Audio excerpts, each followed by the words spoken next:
Artificial intelligence, इसका craze पूरी दुनिया में चल रहा है।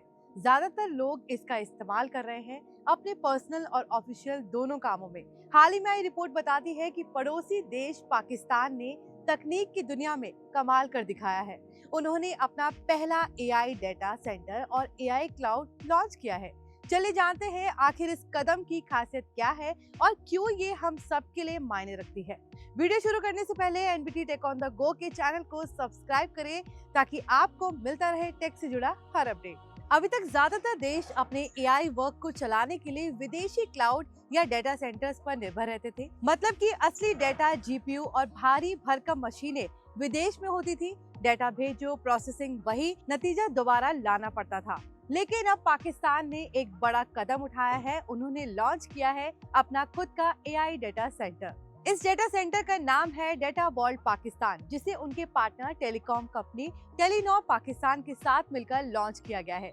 इससे देश में एआई का इस्तेमाल बहुत बढ़ने की उम्मीद है। इस सेंटर में लगाए गए हैं एंटरप्राइज ग्रेड जीपीयूज, वो भी एनवीडिया के जीपीयूज, जो AI workloads, machine learning, video processing, real time analytics जैसी भारी मांग वाले कामों के लिए जरूरी होते हैं। इसका मतलब अब पाकिस्तान में ही data processing, AI model training, cloud computing और सेंसिटिव डेटा स्टोरेज संभव है। कोई नीड नहीं रही विदेश की सर्विसेज पर डिपेंड रहने की।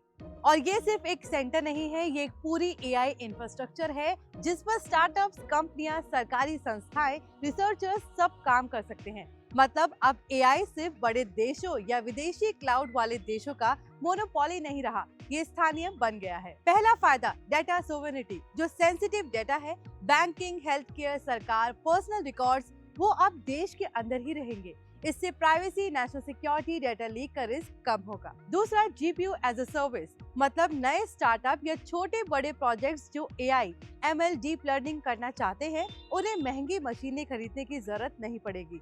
जरूरत के हिसाब से जीपीयू रेंट कर सकते हैं।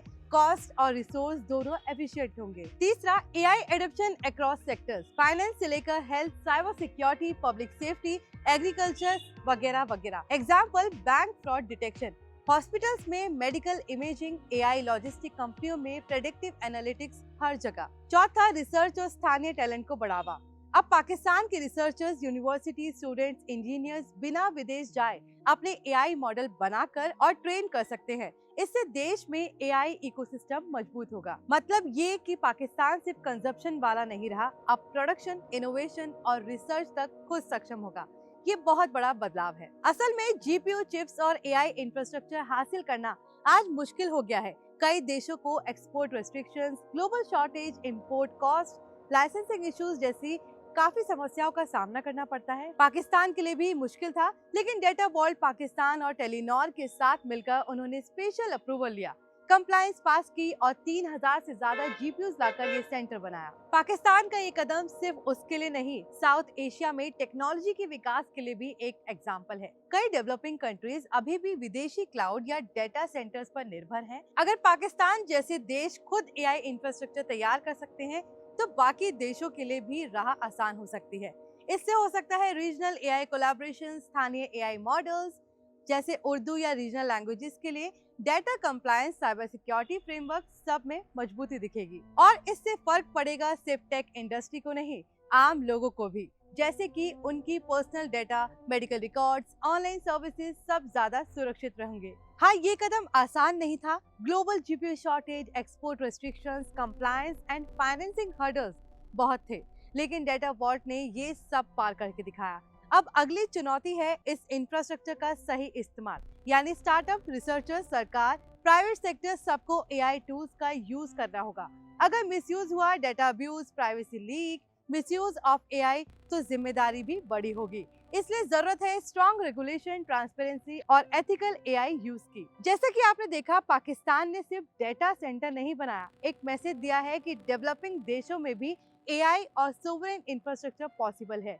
ये सिर्फ टेक इनोवेशन नहीं, national data security, local research, affordable AI services, सबका माइनिंग है। अब आप बताइए, आपकी राय में क्या ये कदम 2026 में एआई की दुनिया में बड़ा बदलाव ला सकता है? कमेंट में जरूर बताइए। बाकी की टेक वीडियोस के लिए देखते रहिए NBT tech on the go.